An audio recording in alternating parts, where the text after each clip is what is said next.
विपक्ष इतना कमजोर हो गया है कि विपक्ष के पास में एसी रूम में बैठ के प्रेस कॉन्फ्रेंस करने के अलावा और कोई काम बचा ही नहीं है। अच्छी अच्छी बातें करने वाले जो हैं राघव चड्ढा टाइप के लोग, इनको बोलना चाहिए पहले आके खुद इलेक्शन लड़, पहले अपने जेब से पैसे खर्च कर, उसके बाद में बाकी लीडर्स के बारे में बात करना कि राइट टू रिकॉल होना चाहिए कि नहीं होना चाहिए। 11 साल से आप प्रधानमंत्री, 1 दशक हो, अब आपको क्या बहाने चाहिए? अब और कौन से बहाने चाहिए आपको? और कौन सा नेहरू इंदिरा गांधी ये सब करना है? 11 साल तो आप खुद रह लियो। आप पाकिस्तान ऑक्यूपाइड कश्मीर लेके आने वाले थे, क्यों नहीं लेके आए भाई? किसने आपको रोक दिया है? भारत सरकार का टोटल बजट ही जो है वो इस साल का 53.4 लाख करोड़ है। यानी भारत सरकार जो विश्व की सबसे बड़ी आबादी वाले देश को चलाने वाली सरकार है, वो 53 लाख 53.5 लाख खर्चा कर रही है, और अमेरिका की सिर्फ 5 बड़ी कंपनी जो है मिलके 65 लाख करोड़ खर्चा कर रही है। तो आप समझ जाइए कि हम कहाँ वर्ल्ड की ग्लोबल कॉम्पिटिटिव इस सीन में कहाँ हम स्टैंड करेंगे। हमारे यहाँ पे एआई की बात होती है तो गलगोटिया का नाम सामने आता है, हमारे यहाँ बात होती है एआई साइंटिस्ट की तो नेहा सिंह का नाम आ जाता है, फर्जी औरत जिसने चीनी कुत्ते को जो है आर्टिफिशियल इंटेलिजेंस वाले कुत्ते को गलगोटियन कुत्ता बना दिया था। नमस्कार दोस्तों, कैसे हैं आप लोग? उम्मीद है आप सभी अच्छे होंगे। मेरे साथ राजीव रंजन जी वरिष्ठ पत्रकार जुड़े हैं। सर बहुत बहुत स्वागत है आपका। सर का एक चैनल भी है करंट अनप्लग्ड बाय राजीव, आप उसे भी चेकआउट कर सकते हैं, उस पर भी काफी इंफॉर्मेटिव वीडियोस आते हैं। राजीव सर, हम जानना चाहते हैं कि ट्रंप कर क्या रहे हैं और मोदी जी की रणनीति है क्या आखिरकार? क्योंकि मोदी जी इजराइल पहुंच गए हैं, लेकिन ट्रंप लगातार जिस बात का जिक्र कर रहे हैं कि मैंने भारत पाकिस्तान युद्ध रुकवाया, उसका जिक्र कर रहे हैं। वो ये भी कह रहे हैं कि 9 महीने में अमेरिका में कोई भी अवैध घुसपैठ नहीं हुई है। तो मोदी जी को या अमित शाह जी को कुछ सीख लेने की जरूरत है, क्योंकि जिस तरह से दिल्ली का चुनाव हो, बिहार का चुनाव हो, या अब असम में भी, कल को बंगाल में भी, परसों उत्तर प्रदेश में भी यही राग अलापेंगे कि हमारी सरकार बना दीजिए और हम जो है अवैध घुसपैठ को रोकेंगे। तो हो क्या रहा है असल में इंटरनल और एक्सटर्नल पॉलिटिक्स में, जरा समझाइए हमारे दर्शकों को। आपने हिमांशु जी एक ऐसा प्रश्न उठाया है जिसपे कम से कम 1 घंटा नॉन स्टॉप मैं बोल सकता हूं। मेरे लिए चैलेंज ये है कि इसको कैसे 4 से 5 मिनट के एक उत्तर में मैं समेटूं। कई प्रश्न आपने डाल दिए हैं। पहला प्रश्न ये है कि भाई ट्रंप साहब करना क्या चाह रहे हैं जब वो ये बोल रहे हैं कि भारत और पाकिस्तान का युद्ध मैंने रुकवाया। देखिए, एक व्यक्ति यदि इतनी बार एक ही बात बोल रहा है, इसका मतलब उसमें कहीं ना कहीं सच्चाई है, और वो इसलिए भी नजर आती है क्योंकि ना तो पाकिस्तान की तरफ से कोई प्रतिक्रिया आती है, ना भारत की तरफ से कोई प्रतिक्रिया आती है। पाकिस्तान से यदि प्रतिक्रिया आती है तो वो हामी ही भरते हैं ट्रंप के स्टेटमेंट में कि हाँ भाई ट्रंप ने जो है वो वॉर रुकवाया, वॉर होने के चांसेस थे उसको रुकवाया। अपना नोबेल पीस प्राइज के लिए जो है पाकिस्तान ने ट्रंप का नाम आगे बढ़ाया। तो ट्रंप यदि बार बार यही बात बोल रहे हैं कि मैंने न्यूक्लियर वॉर रुकवाई है, तो इसमें कहीं ना कहीं कुछ सच्चाई होगी। तो ये ट्रंप को हमको फुल मार्क्स देना चाहिए कि भाई ट्रंप साहब ने जो है एटलीस्ट काफी सारे लोगों की जान बचाई, which is a very good initiative.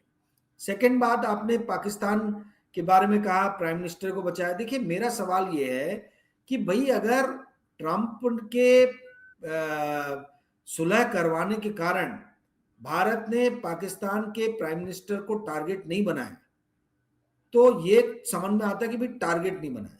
पर जब हमारा अपर हैंड है, जब पाकिस्तान को भी समझ में आ रहा है कि हमारा अपर हैंड है, जब हमारी आर्मी का मनोबल जो है वो काफी ऊंचे स्तर पे है, तो वैसी स्थिति में आप वॉर क्यों रोक रहे हो भाई?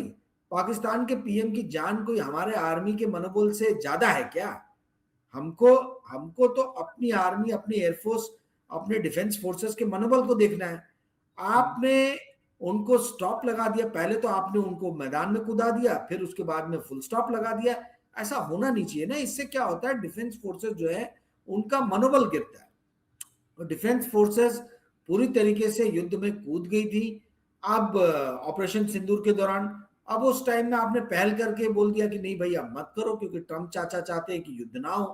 तो ये बड़ा ढुलमुल टाइप का फॉरेन पॉलिसी, फॉरेन, आप ये समझ लीजिए कि किसी देश की, वो भी इतना बड़ा देश जो विश्व का सबसे बड़ा प्रजातांत्रिक राष्ट्र है, उसकी विदेश नीति या उसकी आप कह लीजिए कि फाइट रिलेटेड नीति जो है, वॉर रिलेटेड नीति जो है, कॉन्फ्लिक्ट रिलेटेड जो नीति है, वो किसी थर्ड पार्टी के इंटरवेंशन से चेंज नहीं होनी चाहिए। वो भी तब जब हाथ जो है वो ज्यादा मजबूत है, हमारा अपर हैंड है। तो ये कह लीजिए कि शहबाज शरीफ की अगर जान ट्रंप ने बचाई है, तो वहीं पे भारत सरकार ने पाकिस्तान के ऊपर में आक्रमण ना करते हुए या शहबाज शरीफ को टारगेट ना करते हुए कहीं ना कहीं मुझे ऐसा लगता है कि भारतीय सेना के मनोबल को ठेस पहुंचा है। अब एक और सवाल आपने इस सवाल में दाग दिया था कि भाई उन्होंने कहा है कि 9 महीने से जो है कोई रिफ्यूजी अमेरिका के अंदर कोई इन्फिल्ट्रेटर्स घुसे नहीं है, रिफ्यूजी नहीं इन्फिल्ट्रेटर्स। तो आपने कहा है कि भाई क्या भारत भी जो है वो सीना ठोक के बोल सकता है? तो भाई देखिए क्या है, ये भारतीय जनता पार्टी सरकार तो कभी भी इसके नेता जो है सीना ठोक के बात करेंगे नहीं, क्योंकि ये इनके लिए चुनावी मुद्दा है, और जो चुनावी मुद्दा रहता है आप उसको जल्दी जाने नहीं देते।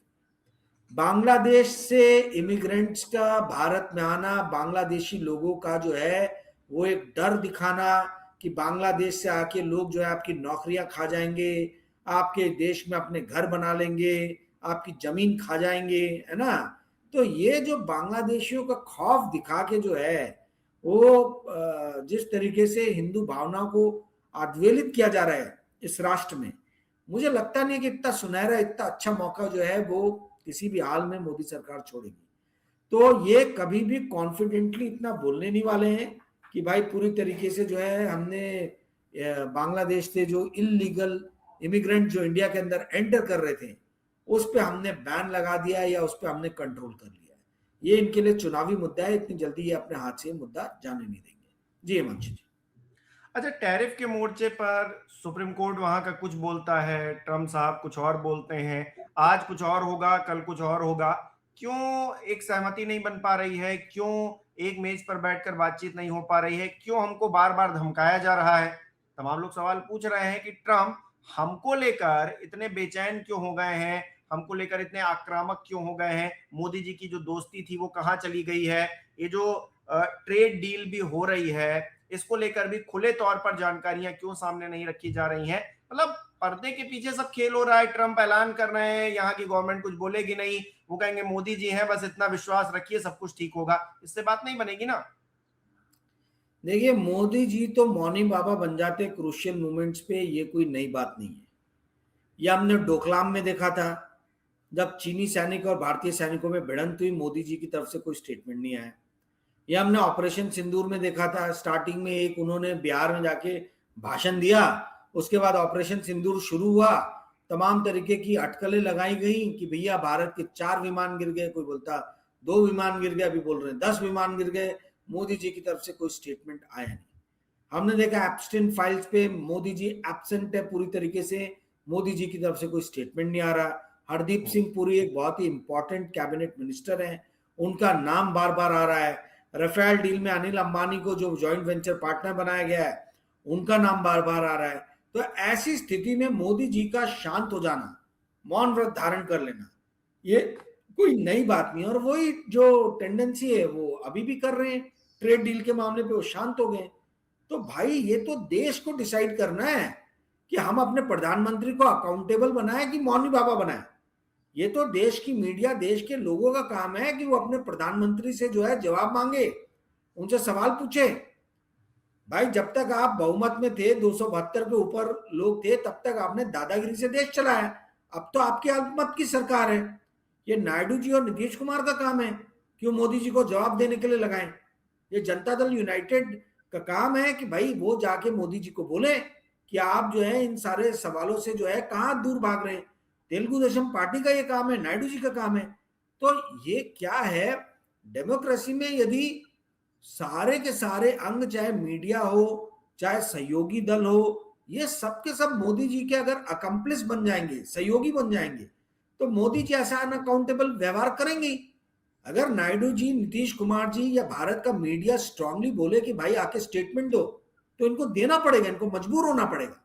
जो मनमोहन सिंह के टाइम में पॉलिसी पैरालिसिस बोल के मनमोहन सिंह गवर्नमेंट को बदनाम किया गया, पॉलिसी पैरालिसिस तो पूरा अभी नजर आ रहा है कि भारत की ट्रेड डील जो है, उस डील के बारे में भारतीय लोगों को ही नहीं पता है कुछ भी। भारत के मिनिस्टर को कुछ नहीं पता है। कॉमर्स मिनिस्टर को पूछो तो बोलता विदेश मंत्री से पूछो, विदेश मंत्री को बोलो तो बोलता कॉमर्स मिनिस्टर से पूछो। तो आज मीडिया क्यों नहीं पॉलिसी पैरालिसिस करके हेडलाइन में चला रही है? पॉलिसी पैरालिसिस का नाम अभी ये क्यों वर्ड क्यों गायब हो गया? क्यों नहीं कोई भी पत्रकार जो है मेरे अलावा इस पॉलिसी पैरालिसिस शब्द का इस्तेमाल बार बार कर रहा है? कि ट्रेड डील में तो पूरी तरीके से भारत सरकार पॉलिसी पैरालिसिस के जो है वो स्वरूप में नजर आ रही है, और इस देश के पूरे मीडिया का एक कर्तव्य बनता है कि वो मोदी जी से सवाल पूछें कि भाई डोकलाम होता है तो आप खामोश हो जाते हैं, आप ऑपरेशन सिंदूर होता है आप खामोश हो जाते हैं, प्लेन गिरने का दावा होता है आप खामोश हो जाते हैं, ट्रेड डील जैसी इंपॉर्टेंट चीज होती है आप खामोश हो जाते हैं। तो आपको क्या मौनी बाबा बनने के लिए हमने चुना है क्या? आपको हमने वहां बैठाया क्यों है? आपको हमने बैठाया, आप हमारा प्रतिनिधित्व कर रहे हो, ठीक है, आप हमारा प्रतिनिधित्व कर रहे हो भाई, आप हमारे नौकर हो, you are accountable to us. आप प्रधानमंत्री हो, ठीक है, आप राजा नहीं हो, प्रधानमंत्री। और इन्होंने तो खुद कहा था कि मैं प्रधानमंत्री नहीं हूं, मैं प्रधान सेवक हूं। तो कहां सेवा कर रहे हो भाई? हम तुम्हारे मालिक हैं, हम अपने मालिकों से बात छुपाते हो तुम, है? अपने मालिकों को जवाब नहीं देते हो, जनता मालिक है तुम्हारी। तो ये अब जो है ये मीडिया का कर्तव्य बन गया है, और ये सारे सहयोगी दल और अपोजिशन पार्टी का कर्तव्य बनता है कि नरेंद्र मोदी यदि ना भी बताना चाहे तो उनको विवश कर दिया जाए ये सारे सवालों पे जवाब देने के लिए। ये मानश। लेकिन मोदी जी तो कांग्रेस के एक्सपर्टीज है ना, उनको पता है कि कांग्रेस की महिला सांसद आएंगी और उनको काट लेंगी। इस तरह की बयानबाजी निकलकर सामने आई 17 दिनों बाद। मतलब क्यों नहीं लोकसभा में वो बोले, इसका जवाब देते हुए मोदी जी एक मंच से नजर आए। तो बोलते तो है वो, लेकिन वो कांग्रेस के लिए जवाबदेह हैं। कांग्रेस, नेहरू परिवार या फिर इंदिरा जी, इनको लेकर एक्सपर्टीज है। भारतीय जनता पार्टी के लोगों के अंदर इस बात को लेकर एक्सपर्टीज नहीं है कि असम में एक रिपोर्ट आई कि भास्कर ने जो ग्राउंड रिपोर्ट की, वहां के एक डिटेंशन सेंटर में जिसमें 3000 की क्षमता है और डिटेंशन सेंटर में सिर्फ 133 घुसपैठिए, जिनको कथित तौर पर कहा जाता है, वो अलग अलग जगहों से, जिसमें बांग्लादेशी सिर्फ 11 थे।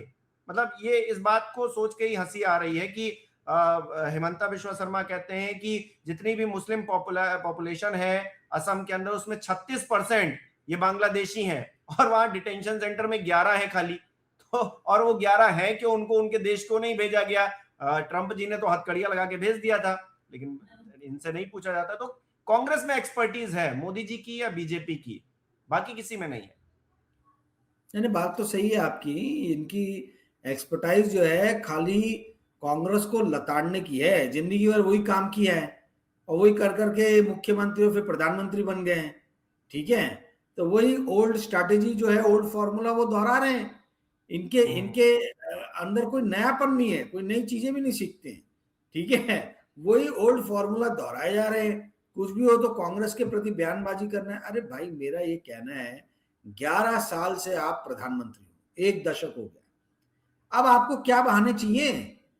अब और कौन से बहाने चाहिए आपको? और कौन सा नेहरू इंदिरा गांधी ये सब करना है? 11 साल तो आप खुद रह लियो। आप पाकिस्तान ऑक्यूपाइड कश्मीर लेके आने वाले थे, क्यों नहीं लेके आए भाई? किसने आपको रोक दिया है? जाइए लेके आ जाइए पाकिस्तान ऑक्यूपाइड कश्मीर, क्यों नहीं आप कर पा रहे हो? तो ये क्या है, अब तो पूरी तरीके से ये लोग जो है ये एक्सपोज हो गए हैं। उल्टा इन लोगों ने कांग्रेस को सिखा दिया है। कांग्रेस जिसकी आंखों में थोड़ी पहले शर्म भी थी, मान मर्यादा रखती थी, कांग्रेस इनसे सीख लेगी। अब भाजपा कल को विपक्ष में आएगी, भाजपा के नेता सर फोड़ लेंगे पटक पटक के, कांग्रेस जवाब ही नहीं देगी। कांग्रेस का जो भी प्रधानमंत्री होगा, या कांग्रेस का नहीं भी हो, किसी और भी दल का होगा, जवाब ही नहीं देगा, बोलेगा चिल्लाते रहो, जो करना करते रहो। तो इससे नुकसान किसको है? इससे नुकसान भारतीय डेमोक्रेसी को, इंडियन डेमोक्रेसी को है। अब जो मोदी और अमित शाह भी कर रहे हैं, ये कांग्रेस आने के बाद करेगी। तब ये मोदी और अमित शाह सर पीटते रहेंगे, या उनके जो भावी नेता है भाजपा के, वो चिल्लाते रहेंगे, मीडिया में चिल्लाते रहेंगे, जवाब ही नहीं देगी कांग्रेस। तो ये सारी जो हरकतें अभी ये कर रहे हैं, इससे ये भारत के प्रजातंत्र को जो है वो कमजोर कर रहे हैं। आप बार बार जाके नेहरू के बारे में उल्टा पुल्टा बोलते हो। अरे कम से कम अमेरिका से कुछ सीखो। अमेरिका के जो फाउंडिंग फादर थे, जॉर्ज वॉशिंगटन हो गए, जॉन एडम्स हो गए, थॉमस जेफरसन हो गए, बेंजामिन फ्रैंकलिन हो गए, इनको कितने इज्जत के साथ में वो लोग रखते हैं। कोई पार्टी वार्टी का वहां चक्कर नहीं है। फाउंडिंग फादर जो है उनका सम्मान के साथ नाम लिया जाता है। उनके ऊपर में किसी भी तरीके से जो है वो आक्षेप नहीं किया जाता है। नेहरू को क्या एक भूखा नंगा कंगाल देश मिला था? तुम्हारी तरह थोड़ा ना 8% से 6% से ग्रो करने वाला राष्ट्र जो है वो मिला था। नेहरू को तो एक भूखा नंगा कंगाल देश मिला था। उससे जवाहरलाल नेहरू ने इस देश को कहां पे लाके खड़ा कर दिया? इंदिरा गांधी ने कहां पे लाके खड़ा कर दिया? इंदिरा गांधी तो किसी भी तरीके से रिचर्ड निक्सन के दबाव में नहीं आई थी 1971 में। आप डोनाल्ड ट्रंप के दबाव में आ गए हैं। रिचर्ड निक्सन के दबाव में कितनी प्रेशर इंदिरा गांधी के ऊपर बनाया गया, पर इंदिरा गांधी ने बांग्लादेश को अलग कराया पाकिस्तान से, एक नए राष्ट्र का उदय हुआ। और आप वही इंदिरा गांधी को गरियाते हो। आप जो भूखा नंगा देश मिला था जवाहरलाल नेहरू जिसने देश को बनाया, आप उसको गरियाते हो। अरे कुछ तो अमेरिका से सीखो भाई, कुछ तो अपने मित्र डोनाल्ड ट्रंप से सीखो। कितनी इज्जत के साथ में वो जॉर्ज वॉशिंगटन का नाम लेते हैं, पहले राष्ट्रपति जॉन एडम्स, दूसरे राष्ट्रपति, तीसरे राष्ट्रपति थॉमस जेफरसन। इन लोग का कितने सम्मान के साथ अमेरिका में नाम लिया जाता है। और हम यहाँ क्या कर रहे हैं? हमारे प्रधानमंत्री किस तरीके के एग्जाम्पल सेट कर रहे हैं? अपने ही पुराने प्रधानमंत्रियों को आप जब कटघरे में खड़ा रखोगे तो आप उस पोजीशन की डिग्निटी को, उस चेयर की डिग्निटी को जो है कम कर रहे हो। जवाहरलाल नेहरू कोई एक पर्सन नहीं है, इंडिविजुअल नहीं है।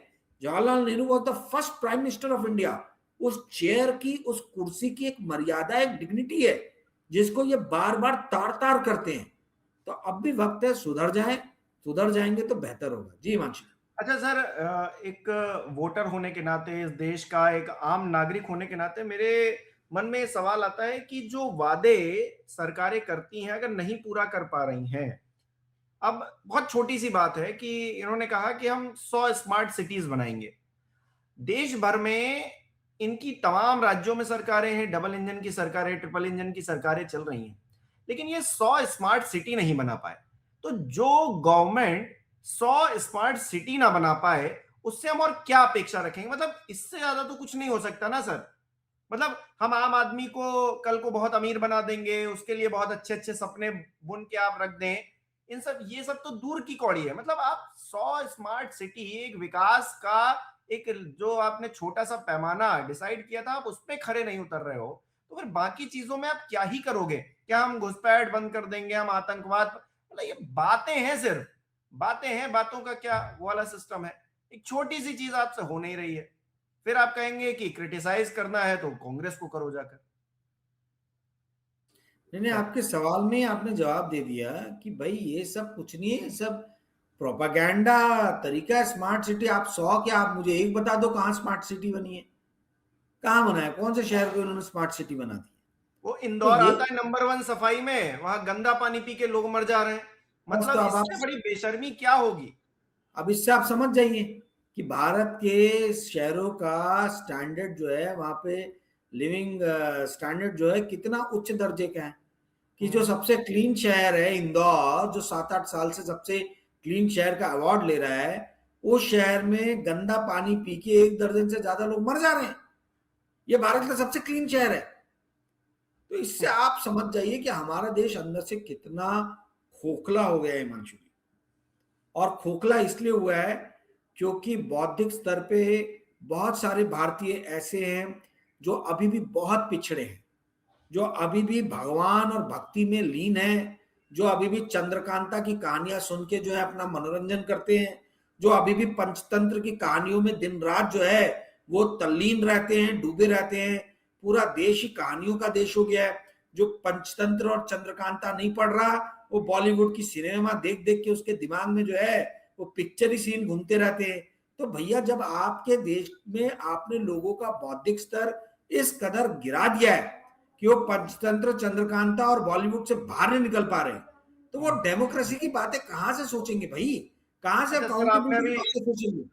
अभी आपने पिक्चर का जिक्र किया, तो एक केरला स्टोरी 2 फिर से आ रही है, एक मूवी आ रही है, उसको लेकर बड़ी बहस हो रही है। इस देश में कितने खाली लोग हैं, मतलब मैं क्या बताऊं उनको। केरला में बीफ फेस्टिवल मनाया जा रहा है। बीफ फेस्टिवल इसलिए मनाया जा रहा है क्योंकि केरला स्टोरी में एक जगह पर दिखाया गया है कि बीफ खिलाकर एक लड़की को उसका धर्म परिवर्तन करवाया जा रहा है, तो उसको अपोज करने के लिए बीफ फेस्टिवल मनाया जा रहा है। दूसरी साइड वाले कह रहे हैं आप पोर्क को ऐसे खा सकते हैं क्या, पोर्क फेस्टिवल मना सकते हैं क्या, मनाइए। तो इस देश में यह बहस हो रही है कि आप बीफ फेस्टिवल मनाइए या पोर्क फेस्टिवल मनाइए। मतलब लोग हम कहाँ खड़े हैं टेक्नोलॉजी के मामले में, विकास के क्या पैमाने हैं दुनिया भर में, मतलब किसी से कोई मतलब नहीं। हम यहाँ पर खाने को लेकर लड़ाई कर रहे हैं, एक पिक्चर को लेकर उसको प्रोपेगेंडा बनाने की कोशिश कर रहे हैं, जो असल में हो रहा है उस पर कुछ ध्यान नहीं। इससे समझ में आ जा रहा है कि हमारी मिसप्लेस्ड प्रायोरिटीज कितनी हैं। यही अमेरिका जिसके पिछलग्गू हम बने घूमते हैं, इस अमेरिका में मात्र 5 बड़ी कंपनीज जो हैं वो मिलके सिर्फ साल 2026 में 725 बिलियन डॉलर का निवेश कर रही है आर्टिफिशियल इंटेलिजेंस और डाटा सेंटर बनाने में। 200 बिलियन डॉलर अमेजॉन खर्च कर रहा है, 185 बिलियन डॉलर गूगल खर्च कर रहा है, 150 बिलियन डॉलर मेटा खर्च कर रहा है, माइक्रोसॉफ्ट खर्च कर रहा है, आपका 135 बिलियन डॉलर मेटा खर्च कर रहा है और 55 बिलियन डॉलर आपका ये खर्च कर रहा है ओरेकल। 5 बड़ी कंपनीज मिलके जो है 725 बिलियन डॉलर खर्च कर रही हैं। अगर 90 रुपए का मैं $1 समझू तो 725 बिलियन डॉलर होता है 63 लाख करोड़ के ऊपर, 65 लाख के ऊपर। भारत सरकार का टोटल बजट ही जो है वो इस साल का 53.4 लाख करोड़ है। यानी भारत सरकार जो विश्व की सबसे बड़ी आबादी वाले देश को चलाने वाली सरकार है, वो 53 लाख 53.5 लाख खर्चा कर रही है और अमेरिका की सिर्फ 5 बड़ी कंपनी जो है मिलके 65 लाख करोड़ खर्चा कर रही है। तो आप समझ जाइए कि हम कहाँ वर्ल्ड की ग्लोबल कॉम्पिटिटिव इस सीन में कहाँ हम स्टैंड करेंगे। हमारे यहाँ पे एआई की बात होती है तो गलगोटिया का नाम सामने आता है, हमारे यहाँ बात होती है एआई साइंटिस्ट की तो वो नेहा सिंह का नाम आ जाता है, फर्जी औरत जिसने चीनी कुत्ते को जो है आर्टिफिशियल इंटेलिजेंस वाले कुत्ते को गलगोटियन कुत्ता बना दिया था। तो इस तरीके के चीजें, इस तरीके के धोखेबाज छल करने वाले लोग तो देश में भरे हुए हैं। तो जब जनता ही जो है वो फरेब में लिप्त हो जाएगी, जनता ही छल और छलावे में मनोरंजन ढूंढने लगेगी, तो फिर देश के सत्ता पे आसीन लोग हैं वो जो जनता को चाहेगी वो जनता को देंगे। जनता में यदि जरा भी अकाउंटेबिलिटी नाम की चीज आएगी, जनता जरा भी अपने चुने हुए प्रतिनिधियों से जो है सवालों के जवाब ढूंढने का प्रयास करेगी, तो कभी भी ये लोग जो है इस तरीके का मजाक नहीं कर पाएंगे। How dare a prime minister can avoid media for last 11 years? 11 साल से इस प्रधानमंत्री ने मीडिया को फेस नहीं किया और उसी का नतीजा है कि हर कोई अनअकाउंटेबल हो गया है और एक गलगोटिया टाइप की जो है वो विश्व भर के सामने बदनामी करने वाली चीजें हमारे सामने आ रही है। देश का नाक कटा दिया इस यूनिवर्सिटी ने। मैं जानना चाहता हूं यूजीसी क्या एक्शन लेने वाली है, यूजीसी क्या एक्शन ले रही है। एक दिन तो आप ये डिबेट कराइए कि भाई ये बड़ी बड़ी बातें करते हैं, ये भारत का हम जो है इतिहास गलत पढ़ा रहे हैं और एकेडमिक्स चेंज करेंगे और ये वो। अरे ये ऐसे गलगोटियन लोगों को ठीक करने के लिए आप क्या कदम उठाने वाले हैं? आपने उस यूनिवर्सिटी को कितना पेनलाइज किया है? आपने वो लेडी जो सबके सामने आके जिसने देश की नाक कटा दी है, आपने उसके खिलाफ क्या कार्रवाई की है? ये सारे सवालों के जवाब जो है वो इस देश को जानना है कि नहीं जानना है। जी नहीं, मानसून। यूजीसी वाले तो मस्त है ना सर, वो नियम कायदे कानून बना रहे हैं। उसके बाद देश में एक विभाजन हो गया है। जब वो नियम लाए थे तो एक पक्ष नाराज था, अब वो नियम क्योंकि सुप्रीम कोर्ट से रोक लग गई है तो दूसरा पक्ष नाराज है। तो देश में जो काम करना था यूजीसी को वो तो कर दिया बड़ी आसानी से। अब लोग लड़ रहे हैं आपस में, सड़कों पर एक दूसरे के खिलाफ जो है बयानबाजी हो रही है या फिर भिड़ रहे हैं लोग। जो करना था वो तो हो गया सर। तो सरकार का तो काम हो गया ना। सरकार लोगों को जो है ऐसे फालतू की चीजों में लगवा देगी और बारीकी में जो है सुमड़ी में अदानी को 4 प्रोजेक्ट दे देंगे कॉन्ट्रैक्ट, अंबानी को 1-2 कॉन्ट्रैक्ट दे देंगे। भाई ये जो है यही तो हो रहा ना। जनता जो है वो बीफ में पोर्क में लगी है, जनता जो है वो अभी भी जातिवाद में लगी, और यहाँ सुमड़ी में जो है वो हमारी हिंदू सरकार जो है हिंदू राष्ट्र की बात करने वाली, वो जैनी अदानी को, जैन धर्म का पालन करने वाले गौतम अदानी को जो है और नए नए कॉन्ट्रैक्ट देती जाएगी और बोलेगी देखिए हम कितने बड़े हिंदू के जो है वो सरमाई हैं, हम हिंदुओं का जो है हम प्रतिनिधित्व करते हैं। और बढ़ा किसको रहे हैं? तो एक जैनी बिजनेसमैन को बढ़ा रहे हैं। तो ये तो सीन है। अब लोग नहीं समझ रहे तो ना समझे, क्या कर सकते हैं। इसमें इस पर जिम्मेदार कांग्रेस भी है। विपक्ष इतना कमजोर हो गया है कि विपक्ष के पास में एसी रूम में बैठ के प्रेस कॉन्फ्रेंस करने के अलावा और कोई काम बचा ही नहीं है। जी राघव चड्ढा ने एक बहुत अच्छी बात कही थी, उसी पर जो है मैं ये शो भी खत्म करूंगा। राघव चड्ढा ने कहा था कि राइट टू रिकॉल होना चाहिए, यानी कि विधायक सांसद काम नहीं कर रहे हैं तो जनता के पास ये हक होना चाहिए कि उनको हटा दें, तभी जाकर हालात सुधरेंगे। क्योंकि ये 5 साल तक जो मौज मारते हैं ना नेता, इन सब की अकल ठिकाने आएगी जब काम करेंगे नहीं। और हिंदू मुसलमान करके और तमाम वीडियोस वायरल ही होते हैं सोशल मीडिया पर, आप देखते हैं कि बौद्धिक स्तर क्या है इन नेताओं का।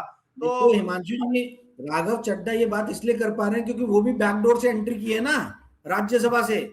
राघव चड्ढा जरा जनता का सामना करके अपने जेब से पैसे खर्चे करके एक बार इलेक्शन लड़ ले, फिर उसके बाद इस तरह की बातें करें। प्रॉब्लम यही है कि इस तरह की बातें करने वाले लोगों को हम हीरो तो बनाते हैं, पर हम ये नहीं देखते कि भाई वो खुद बैकडोर से एंट्री मार रहे हैं। 5-5 महीने लंदन में आंख का ऑपरेशन करा रहे हैं साहब, हैं, जब यहाँ पे पार्टी के ऊपर में बहुत बड़ा जो है वो खतरे के बादल मंडराए थे। तो ये क्या है, गलत फॉल्स हीरो बनाने का जो काम हम लोग कर रहे हैं ना। आप एक बार को संजय सिंह बोलते मुझे समझ में आता, पर संजय सिंह नहीं, क्योंकि मैं वो उनकी जेल से आदमी है, ये तो जेल से बचने के लिए लंदन में बैठे हुए थे आंख का ऑपरेशन कराते हुए 6 महीने तक।